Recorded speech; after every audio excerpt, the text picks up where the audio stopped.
നീ എൻ്റെ പേര് വരുന്നില്ല. വാ, പോകാനുണ്ട്. വേമ്പാ വാടാ.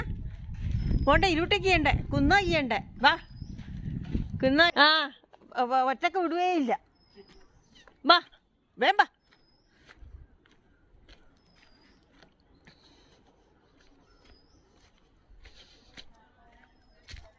വാ ചെക്കൻ വാ.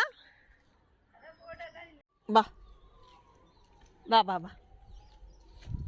എടാ അവിടെ വീടുണ്ട് കേട്ടോ. വാ. ഇതിപ്പം എന്താണ്, തെക്കേ കുന്നുംപുറത്തുള്ള പിന്നെ ശിവക്ഷേത്രത്തിൻ്റെ അടുത്തുള്ള കുന്നാണ്. അപ്പോൾ നമ്മളിങ്ങനെ കുന്നിറങ്ങുകയാണ്. കുന്നിറങ്ങുമ്പോൾ എൻ്റെ കൂടെ ഇതാ തെക്കേ കുന്നുംപുറത്ത് വാ. ഇതാ ഇവിടെ ബോധവൽക്കരണ ക്ലാസ്സൊക്കെ കഴിഞ്ഞിട്ട് നമ്മളിപ്പോൾ ഇതാ വേമ്പാ വാ.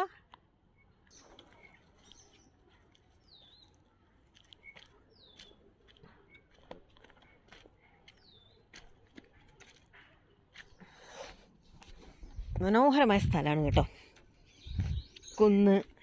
വളരെ മുമ്പ് ഞാൻ സവിതയും കൂടിയിട്ട് ആദ്യം DLSയിൽ വന്നപ്പോൾ ഇവിടെ തെക്കേ കുന്നുംപുറത്ത് പിന്നെ ലക്ഷം വീട് കോളനിയിലാണ് നമ്മൾ ആദ്യം, സ്റ്റെപ്പെല്ലാം ഉണ്ട് കേട്ടോ, കോളനിയിലാണ് ആദ്യമായിട്ട് നമ്മളൊരു സർവേ നടത്തിയത്. ആ സമയത്ത് നമ്മൾ ഇതുവഴി വന്ന് ആ സമയത്ത് തന്നെയാണ് ഞാൻ ഈ ഒരു കുന്നും കണ്ടത്. ഇത്ര മനോഹരമായിട്ട് ഒരു കുന്ന് നമ്മളെ നാട്ടിൽ തന്നെയാണ്. പക്ഷേ ഇങ്ങനെ ഒരു പ്രവർത്തനം ഉണ്ടായതുകൊണ്ട് നമ്മൾ കാണാൻ പറ്റി.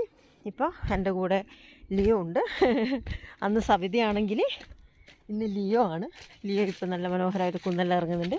ഇറങ്ങിക്കോ, വേഗം ഇറങ്ങിക്കോ. അപ്പോൾ അങ്ങനെ നാട്ടിലൊരു പൊതുപ്രവർത്തനം ഉണ്ടെങ്കിൽ തീർച്ചയായിട്ടും നമുക്ക് നാട്ടിൻ്റെ മുക്കും മൂലയും കാണാം. അല്ലെങ്കിൽ നാടിന്ന് ഇറങ്ങി നമ്മളെ നാടിനെ എന്തായാലും കാണണം. ഇത്രയും മനോഹരമായിട്ടുള്ള, നോക്കിയാട്ടെ, പ്രകൃതി രമണീയമായിട്ടുള്ള ഇങ്ങനെയൊരു കുന്ന് നമ്മളെ മുഴപ്പിലങ്ങാടുണ്ട്. മുഴപ്പിലങ്ങാട് ബീച്ച് പ്രശസ്തമായിരിക്കാം, പക്ഷെ അതേപോലെ തന്നെ നമുക്ക് എന്താ പറയുക, ബാബാ വേടാ പേടിക്കണ്ട.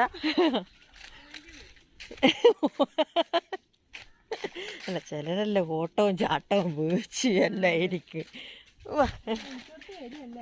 വീഴ്ച ആ വരുന്നത് എത്ര ദൂരത്തു നിന്നാണെന്നറിയാവോ? ഒരു ക്ലാസ്സിൽ ഏടാ അല്ല എൻ്റെ വന്ന്